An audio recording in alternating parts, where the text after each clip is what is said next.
Om Sadashiva Samarambam Shankaracharya Madhyamam Asmadacharya Paryantam Vande Guru Param Param Om. Namastê. Verso 22. Quando eu assumo este Purnatva, né, eu simplesmente eu preciso saber o que eu estou assumindo, né?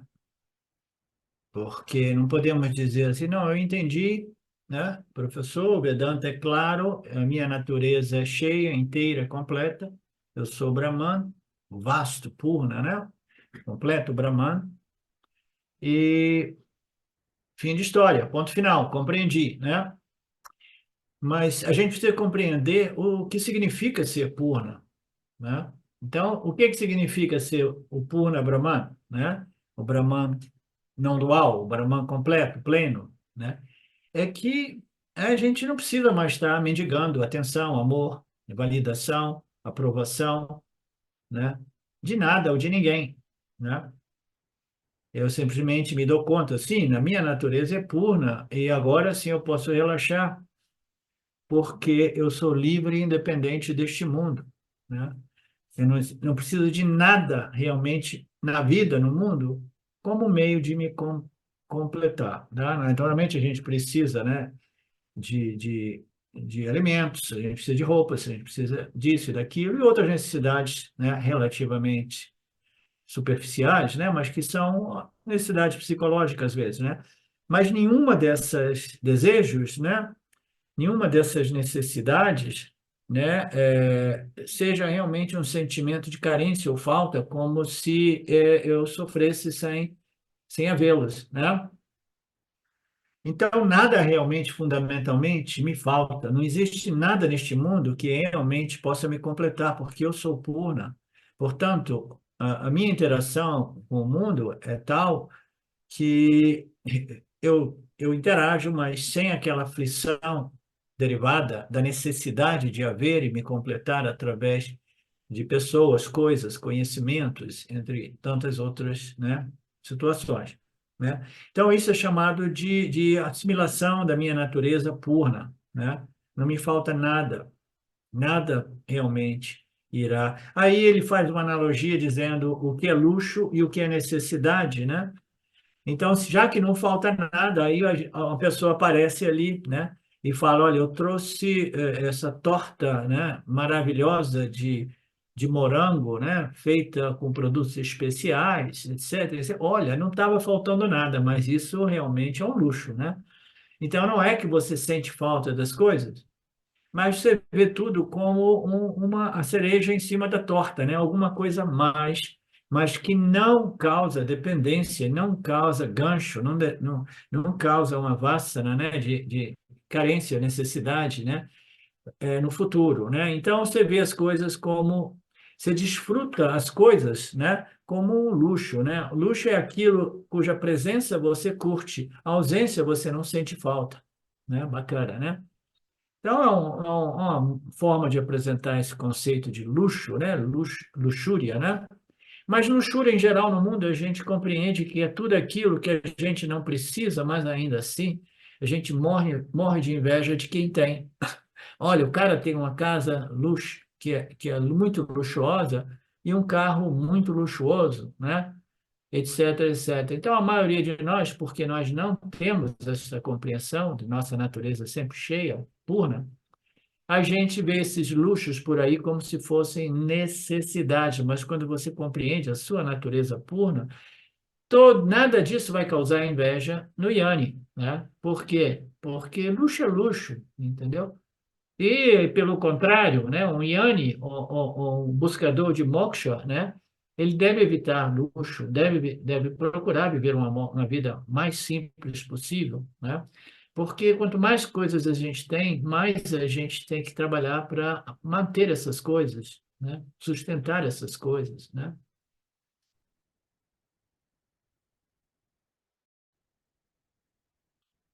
Para um Yanni, toda a vida é um fluxo, né? Tudo é abençoado na vida, é um luxo. O nosso nascimento é um luxo, a nossa experiência, né? A nossa respiração, a cada momento é um luxo, né? E ele não sente falta de nada. Aí o Swami lembra o Dayananda e o exemplo que ele dava dos sannyasis lá em Rishikesh. Eles vivem, né, quase sempre de uma refeição ao dia, Bhiksha, né, que é essas instituições, né, elas fornecem aos sannyasis de rua, né, os mendigos espirituais, sadhus, né. Então, essas instituições, elas dão comida para eles, né. E um dia aquela lentilha amarela, dal, né? É dal com chapate, o outro eles dizem que é chapate com dal, é mais ou menos como lá em Bergamo, né? Onde eu vivi, na Itália, que eles têm a cultura de comer é, é, conilho, né? Conilho é o que coelho, né? Eles comem coelho sempre no domingo, coelho com polenta, né? Aí no domingo seguinte eles comem polenta com coelho, polenta com coelho, coelho com polenta, e eles vão revezando assim. Então, é tudo para eles, né?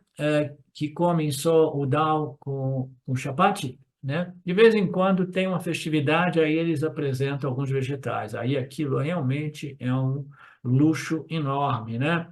Mas eles não podem se apegar, porque eles sabem que depois deles comerem uma refeição completa, né, com diversos outros acessórios, né, eles vão voltar para o dal com chapate, chapate, dal, dal, chapate, né?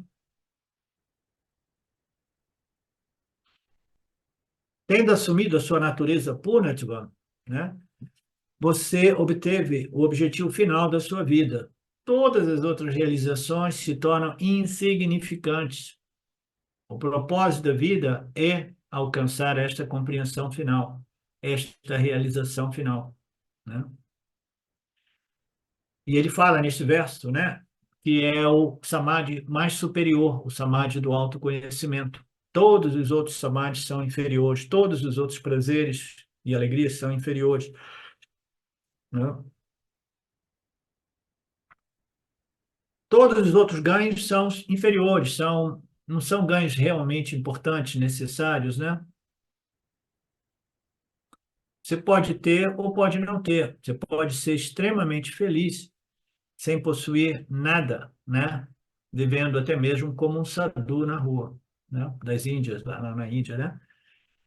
Portanto, todo e qualquer ganho mundano material é insignificante perante do ganho do autoconhecimento, né?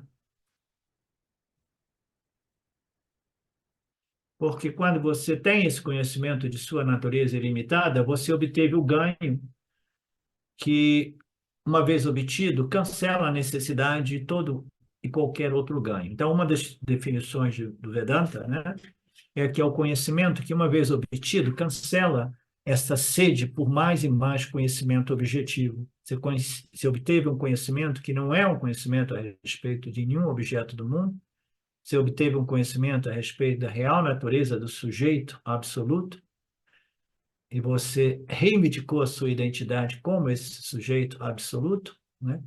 E uma vez você tenha transferido a sua identidade do corpo-mente para este, né?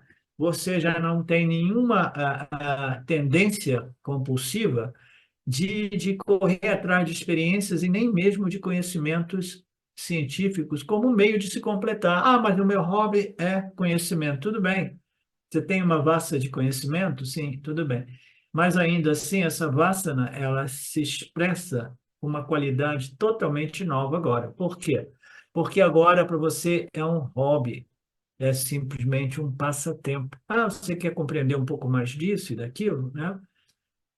Você tá, não, é um hobby. É um hobby, é alguma coisa que é um esporte. Você, né, faz aquilo, mas você não depende daquilo, né? Então, aquela sede por conhecimento como meio de me completar, né, ela passa. Então, o Vedanta é o ganho daquilo que, uma vez ganho, cancela a necessidade de todos os outros ganhos como meio de te realizar ou completar. Tudo se torna insignificante, tudo se torna pequeno no mundo, né?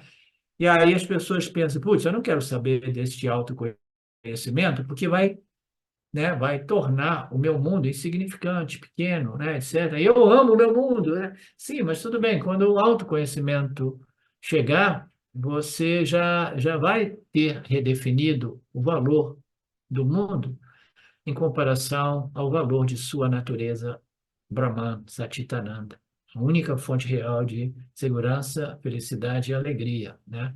Então você não vai perder nada. Então não se preocupem.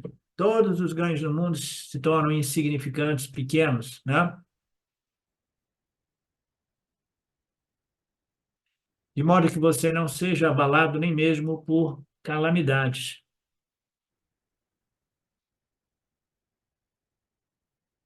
Todos os ganhos na vida são sujeitos à chegada e partida. Mas quando você ganha o autoconhecimento, você ganhou alguma coisa que nunca chegou e que nunca pode partir.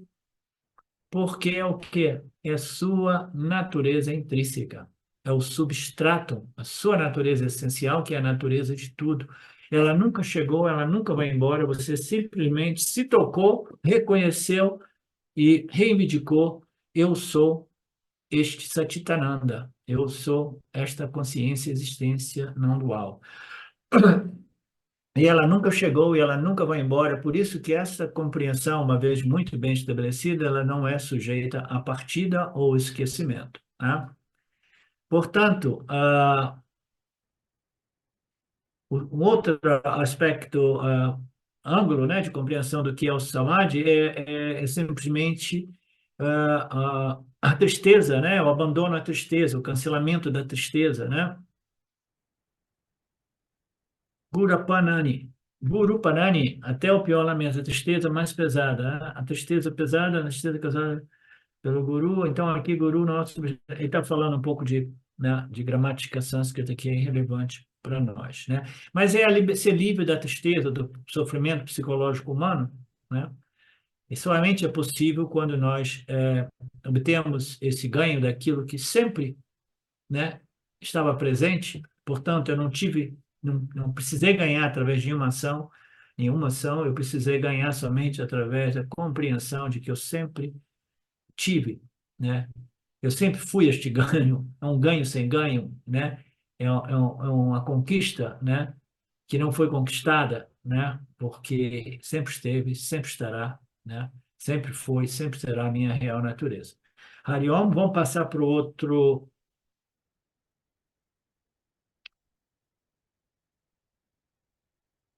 arquivo. Versos 23 a 25, com uma pequena introdução. O Swami, quando ele vai de uma semana a outra, ele faz uma síntese, né? Eu não vou repetir muito para não cansar a todos nós. Então, ele fala, Shankaracharya fala sobre a meditação e a importância do Nididhyasana Vedântico, tá? Aqui, ó, a introdução, ele é assim, no Bhagavad Gita, Krishna ele prescreve a meditação no capítulo 6, mas não para que a gente ganhe o conhecimento, o autoconhecimento, né? O autoconhecimento ele é obtido como? Quem é que pode me responder? Através do Shravana, ouvindo os ensinamentos do professor. Então, o Shankaracharya também aborda isso, né? Dizendo claramente que o conhecimento não é obtido na meditação, o conhecimento é obtido no Shravana, né? A meditação é para quê? Consolidar, internalizar, assimilar e reter este conhecimento, uma vez que ele se torna um fato, não mais um conhecimento informativo que eu obtive, ok? Então, o autoconhecimento, ele ocorre através desta interação discípulo-guru, ele é dado pelo guru. Se o autoconhecimento não ocorrer durante o Shravana, né, a escuta do ensinamento, ele não irá ocorrer em nenhuma outra forma, porque o autoconhecimento, este conhecimento é transferido através das palavras do guru, as palavras das escrituras, né? Se o Shravana não fornecer o conhecimento, é preciso fazer Shravana novamente, né? Então, o Shravana é importante porque é ali que nós obtemos o conhecimento. Então, aqui o Swami está apresentando um conceito que, mais ou menos, ele colapsa o Shravana, Manana e Nididhyasana, né? O Manana desaparece. Como eu costumo dizer, não existe uma linha tangível entre Shravana, escutar, refletir, contemplar e assimilar os ensinamentos, tá? Que é o Nididhyasana. Então, aqui você ouve os ensinamentos, como eu já disse diversas vezes, quando você ouve, você já está refletindo, né? E você já está resolvendo algumas vaguezas, abstrações, dúvidas, questões, né? Então, você está fazendo isso, e isso é o conhecimento que está sendo transferido para você, mas como o conhecimento transferido não necessariamente ele é efetivamente recebido, né? Porque a mente tende a recusar essa parte dos ensinamentos, rejeitar aquela outra parte, essa sim, essa não. Isso eu já compreendi, mas está complicado, eu não quero compreender melhor, então eu jogo debaixo do tapete.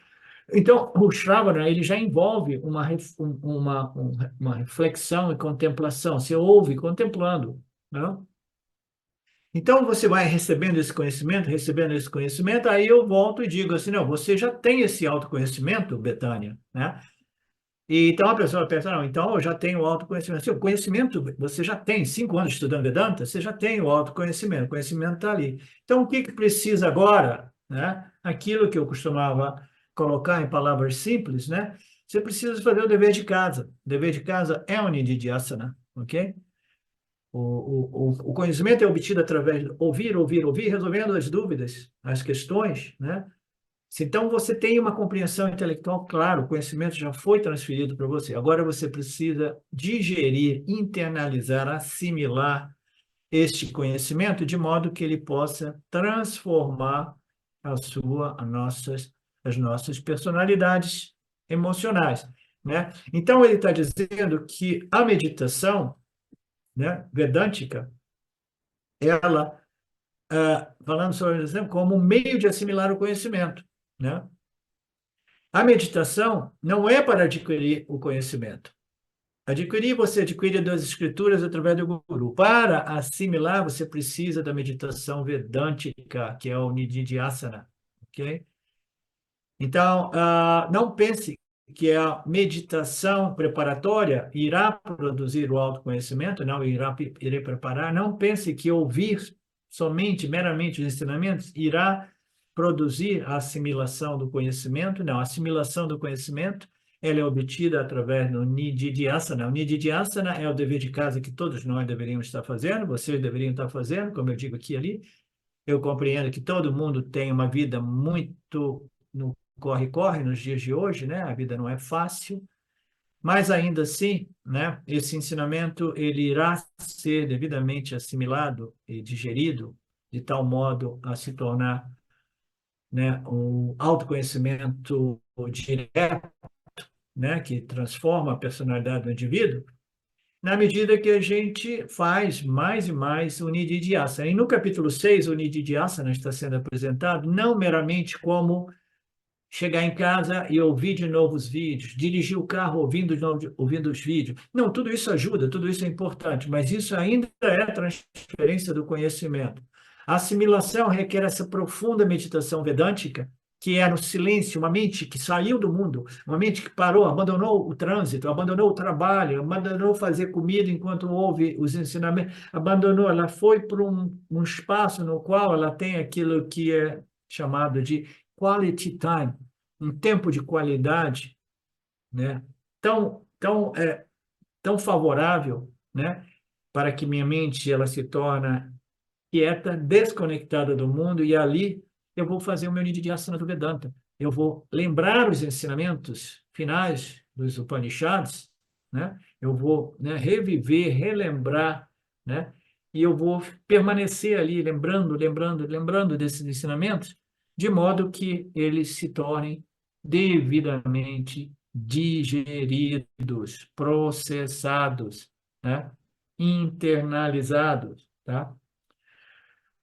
Então, o Swami, ele enfatiza este aspecto do Nididhyasana como uma meditação que eu costumava colocar recentemente, né? Como vocês têm que fazer o dever de casa, fazer o dever de casa, fazer o dever de casa.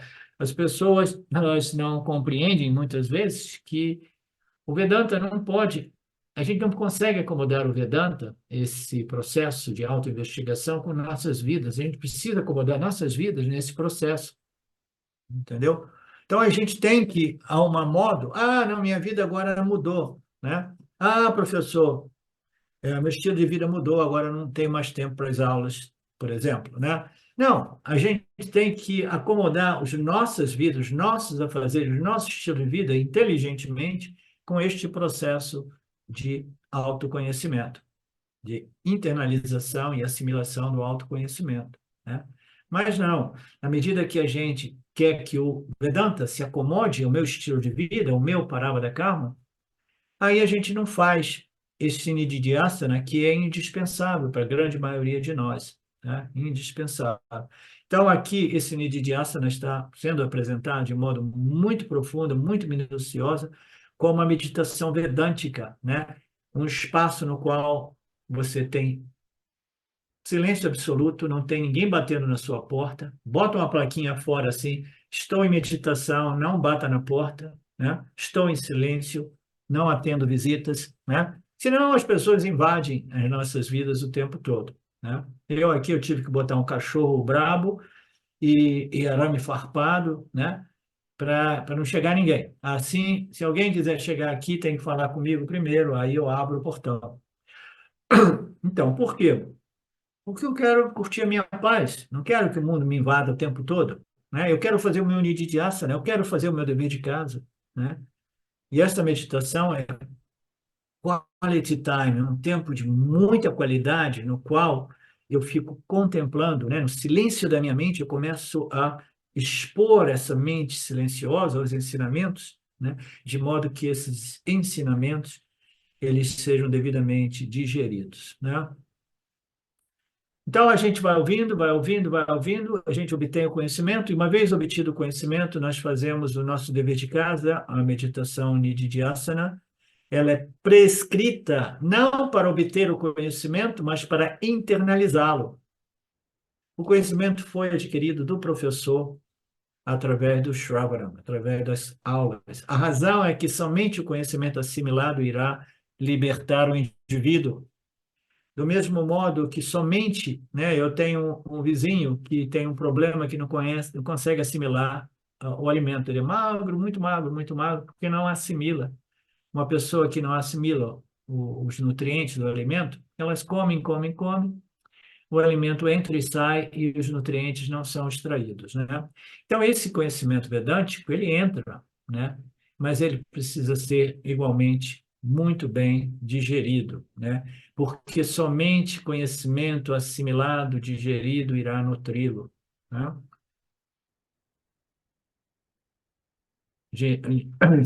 Conhecimento devidamente absorvido. Da mesma forma, o que ouvimos não vai abençoar, o que vai abençoar é aquilo que nós fazemos com o que nós ouvimos, é o modo qual nós assimilamos, né? Compreendemos profundamente, né? Essa autoinvestigação é uma investigação incrível. No início, ela esbarra numa parede, né? Do intelecto, né? Que o indivíduo muitas vezes pensa, não, eu já compreendi tudo, tá? Mas o indivíduo tem que remoer essa compreensão de modo obcecado quase, né? Se torna uma coisa tão sutil, o modo qual o indivíduo ele está satisfeito com a compreensão intelectual, mas agora ele quer remoer esse conhecimento, essa compreensão a respeito de quê? De mim mesmo. Eu ouvi dizer que eu sou essa consciência, eu ouvi dizer que eu preciso discriminar essa consciência do intelecto, da mente sutil, e eu uso o intelecto para fazer essa discriminação. Uma vez eu tenha discriminado essa consciência, aí eu posso individuá-la claramente, né, em sua natureza universal, e eu posso reivindicá-la como minha real natureza. Como é que eu faço isso? Cada um tem que descobrir como fazer isso. Entendeu? É muito sutil esse trabalho interior de assimilação do conhecimento. Muito sutil. devia estar ali. Eu quero o que é essa consciência. Eu ouvi dizer que não é a mente, não é o intelecto, não são as emoções, não são isso. Ela brilha no intelecto, sim, eu percebo isso. Então, eu preciso de uma mente silenciosa, sim, eu vou silenciar a mente. E agora que eu não penso mais em nada do mundo, eu vou pensar nas declarações finais dos Upanishads e vou ver o que acontece. Porque se eu não pensar em nada, eu vou cair no silêncio. O silêncio, por mais agradável que seja, ele não irá obstaculizar a sua ignorância, não irá cancelar a ignorância. A ignorância, aham, corpas me vai voltar. Então, eu preciso fazer esse trabalho no silêncio da minha alma, entendeu? É muito, muito pessoal isso. Requer uma mente muito contemplativa, uma mente inteligente, que priorizou o autoconhecimento, esse processo, acima do tititi, blá, blá, blá, social, né, que existe nas vidas de todos nós. O Swami Shimaya diz, ok, você já estudou diversos textos, 10 Upanishads passaram por você, maravilhoso. Você já passou por 10 Upanishads, mas você precisa que um Upanishad passe por você. Então, você tem que obter o conhecimento, mas depois fazer ele, né, passar por você, né? Você vai remoendo esses conhecimentos, né, até que eles sejam transformadores, até que eles se tornem fatos, né? Fatos. Eu sou Satchitananda, eu sou a Karta, eu sou a Bhokta, eu sou Nirvikara, eu jamais me modifico, eu sou atemporal, eu sou eterno. Todos esses apontamentos a respeito daquilo que eu sou precisam ser remoídos e compreendidos. E existe um elemento lógico que apoia essas declarações, e nós precisamos fazer esses paralelos para lembrar, sim, é verdade, somente a mente se modifica, o intelecto se modifica também, mas eu não me modifico. Todos esses apontamentos precisam ser contemplados profundamente e a gente precisa de criar um ambiente de qualidade para este Nididhyasana vedântico. Portanto, basta que nós, né, assimilamos este Bhagavad Gita e a gente não precisa de mais nada, já é suficiente. A assimilação, ela é obtida através do manana, a contemplação sobre esses ensinamentos. Então, a repetição de Shravana, né, que compreende o manana, repetidamente, né, ele é colocado aqui, é uma forma de nididhyasana, porque você está lembrando, relembrando, reouvindo, os ensinamentos se tornaram tão vivos dentro de você que você não precisa nem estar abrindo mais os livros de Vedanta ou ouvindo, você já tem, você chegou no fim da linha, no fim da linha são essas declarações a respeito dos aspectos da nossa real natureza, e você fica remoendo tudo isso. Então, é o nididhyasana, a lembrança desses ensinamentos finais. Veda Anta, o final dos Vedas, são as declarações de identidade, né, daquilo que é a nossa real natureza, né? O Shravana, Manana, repetidamente se transforma no Nididhyasana. E é sobre esta meditação vedântica, esta meditação Nididhyasana, que Krishna está falando no capítulo 6, tá vendo? Ele está falando da meditação vedântica. Ele fez uma concessão à meditação preparatória, ok? Mas, como diversas vezes eu falei, né?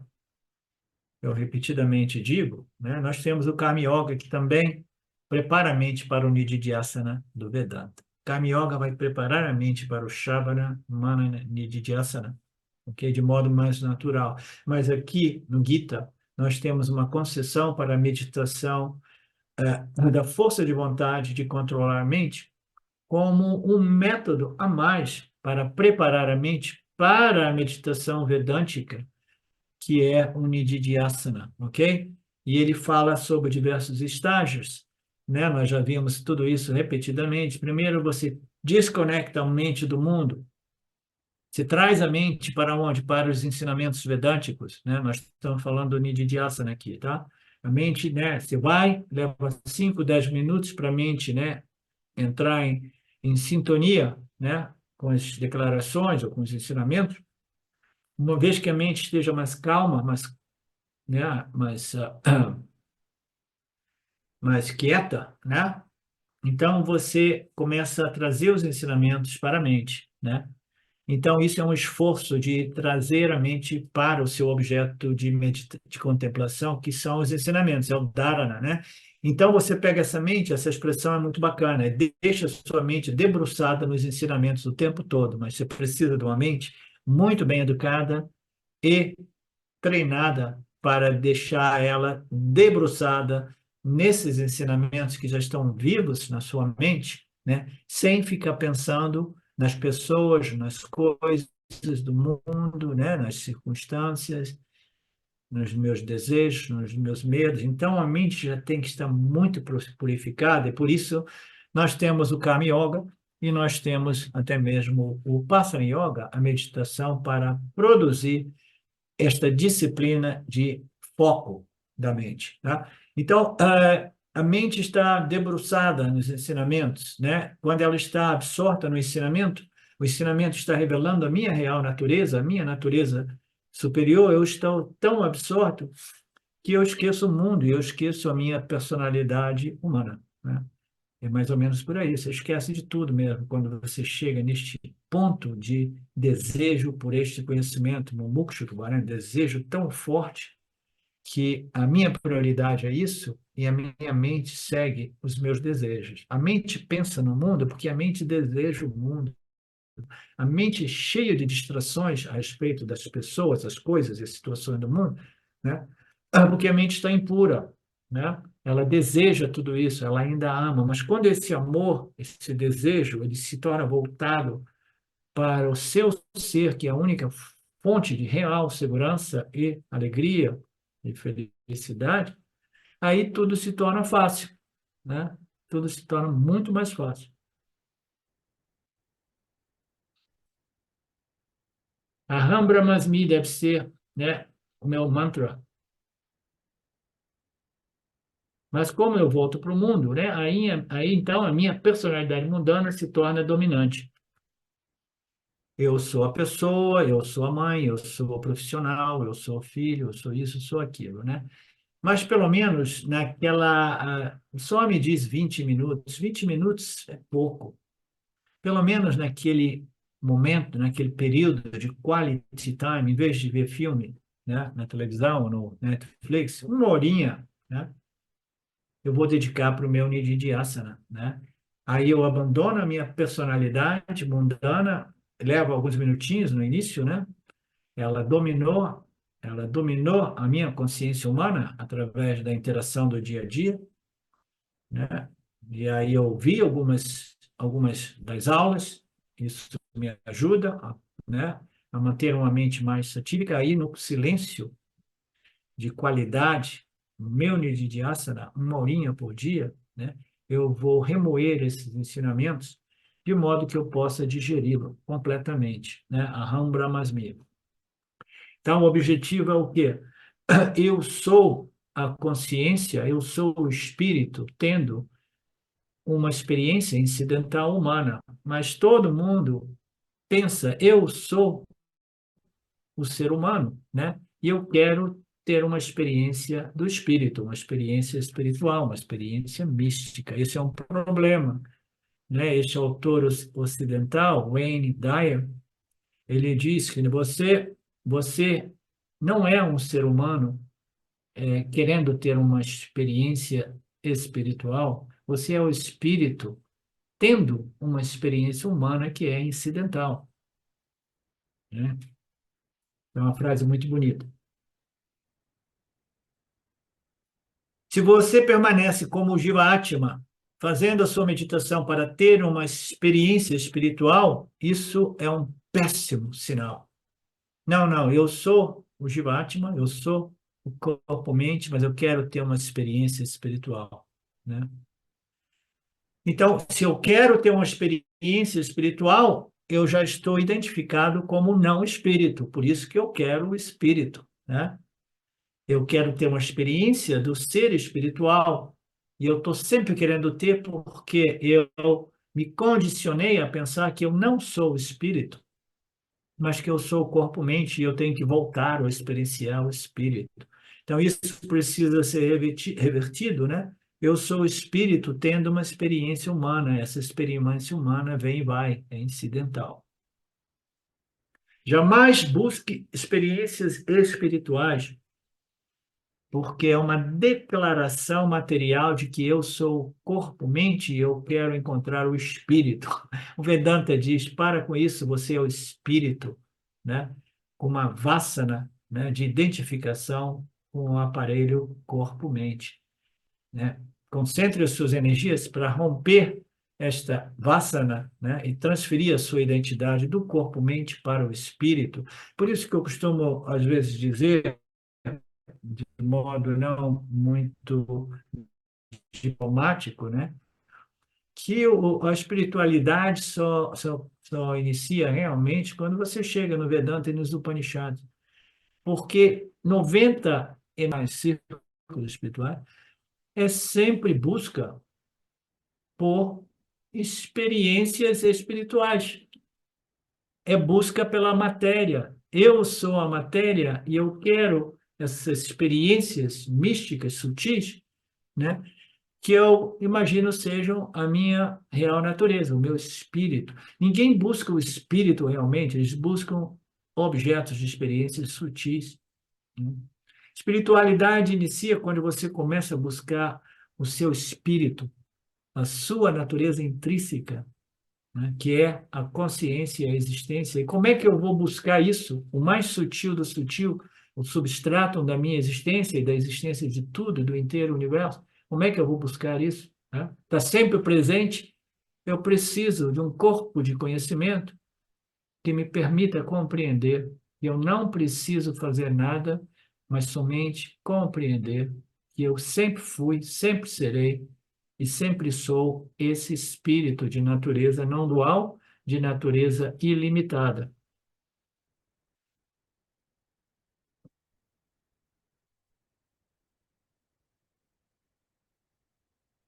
Então, nós vimos diversas definições, né, do samadhi. Ah, né, eu não quero repetir muito. A primeira definição, né, que nós vimos é que é um estado de absorção no qual você permanece com o seu objeto de meditação, né? A mente não fica pulando de galho em galho. A mente que pula de galho em galho, ela conecta outros objetos e cada objeto ele tem uma sensação, um sentimento, uma emoção ligada a ele.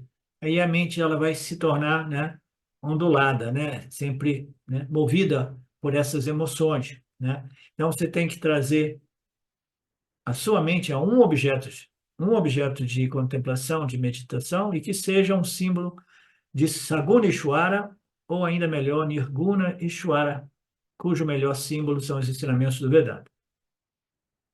Que tem uma passagem bacana. As pessoas chegam no Vedanta, né, pensando assim, putz, mas isso aí é mente, isso é pensamento, isso é intelecto, né? Ah, mas é um pensamento a respeito da minha natureza superior. Não, mas ainda assim é um pensamento. Eu já pensei nisso diversas vezes e nada disso me transformou, né? É tudo mente, é tudo perturbação mental. Aí ele diz, então, se você acredita que os pensamentos revelados pelos Upanishads, eles irão perturbar a sua mente, então você não deve vir à aula, porque você está indo para a aula e está sendo perturbado.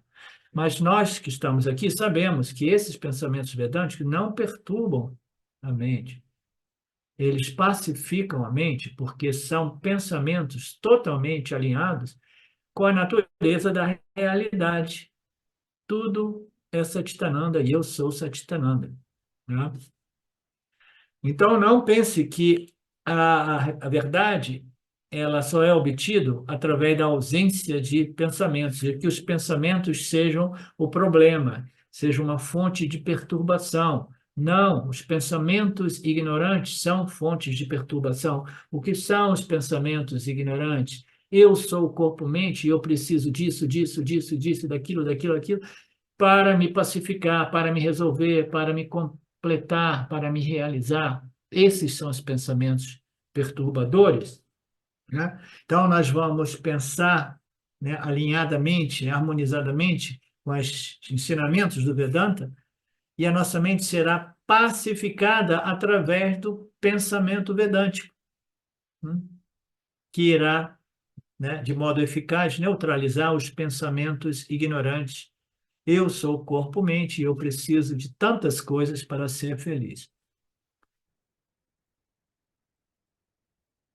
Aí ele diz aqui, não, não é assim. As aulas de Vedanta não te perturbam. O Swami, o professor não está aqui para te perturbar. Na verdade, esses ensinamentos irão produzir uma mente tranquila e essa é a experiência de todos nós. A maioria de vocês participam dessas aulas. Por quê? Porque é uma forma de pacificar a mente. Vocês já notaram? Você ouve as aulas, aí a mente permanece pacificada por um período de tempo. É como se você estivesse fazendo uma meditação quase sem fazer o esforço, só o que você tem que fazer é ouvir, né? E esses ensinamentos, eles vão pacificando a mente. Só que não basta isso, como nós sabemos, né? Esses ensinamentos precisam ir lá no fundo e cancelar, neutralizar esses pensamentos ignorantes, né? Então, esses pensamentos vedantes não perturbam ninguém. Na verdade, durante as nossas aulas, os pensamentos acontecem e você relaxa e você desfruta, né, de uma satisfação ótima, maravilhosa, pacificamente. Você fica em paz, shanti, shanti, né? Então, é o contrário. Portanto, Nididhyasana é uma mente tranquila e ele é obtido através da contemplação dos pensamentos vedânticos, né? Não é uma mente tranquila devido à ausência de pensamentos como os yogis propõem. É uma mente tranquila através da contemplação dos pensamentos vedânticos revelados que irão atuar no cancelamento dos pensamentos mundanos, né? Uma mente tranquila com pensamentos mudantes. Essa frase final aqui fecha com chave de ouro. Ele diz: na verdade, é uma mente tranquila por causa dos pensamentos vedânticos. É uma mente tranquila por causa dos pensamentos vedânticos. E esta quietude é a definição número um de samadhi, né? Você fica, né, banhado, né, soaking, né? Ali debruçado nesses pensamentos vedânticos, e eles vão tranquilizando a mente na medida que eles vão neutralizando os pensamentos mundanos, né? E você desfruta deste ananda, deste samadhi natural, que é a sua natureza como ananda, né? Então, Marcelo, a gente para por aqui. Amanhã nós nos encontramos novamente no mesmo horário. Alguma coisa da parte de vocês, alguma reclamação, de repente, hoje, talvez alguém queira reclamar? Não? Sou Sim, Marcelo Marcelo. Gomes. Sim, Marcelo. Resolvi o áudio respondendo a pergunta do senhor, que eu não consegui responder naquele momento. Eu estou assistindo sim, alguns vídeos lá no canal, né, do YouTube, do Vedanta Brasil, e apesar de já pensar em espiritualidade, estudar há longo tempo, agora eu estou seguindo essa linha e tentando aprender um pouco mais sobre o Vedanta com o senhor aí e todos aqueles que auxiliam o senhor. Ok.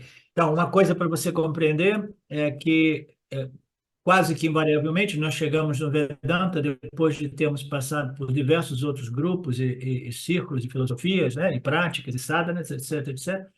Seu melhor modo é esquecer tudo aquilo que você aprendeu antes e você entrar neste processo sabendo que estudar o Vedanta não é estudar o Vedanta, mas é estudar você, tá? Mas você precisa compreender esta tecnologia ou esta ciência do Vedanta.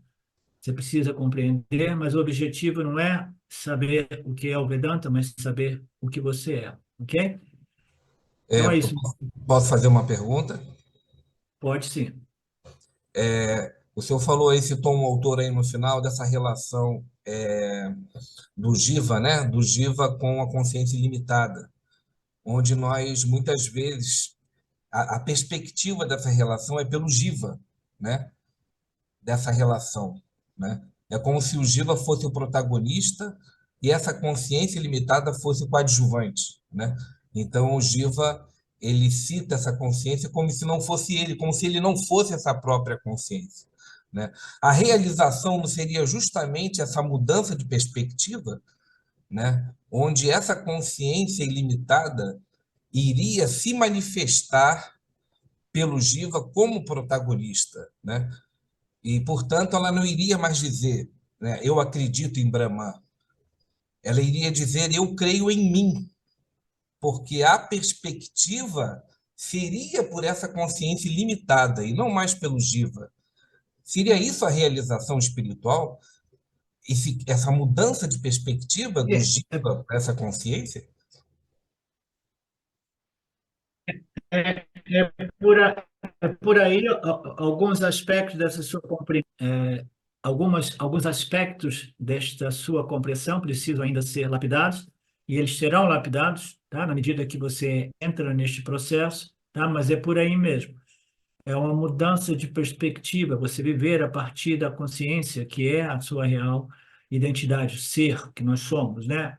Embora a consciência não seja uma entidade que experiencia, mas nós precisamos de reconhecer a nossa natureza como consciência e viver a partir daquela perspectiva de compreensão, tá? Porque a experiência, né, literalmente, ela ocorre a partir do Jiva-Atma, mas esse Jiva-Atma ele precisa se resolver na consciência como consciência, e ainda assim, como Jiva-Atma, ele vive a partir da perspectiva de compreensão daquilo que é a sua real natureza, a sua real identidade. Só para fazer esse apontamento, a consciência não é uma entidade que experiencia.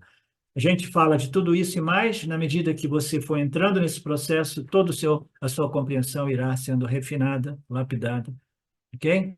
Um prazer enorme ter você no grupo. Fala em nome do grupo, tá? Estamos aí. Om Purnamada Purnamidam Purnamudachyate Purnasya Purnamadaya Purnameva Vashishyate Om Shanti Shanti Shanti Om Namaste.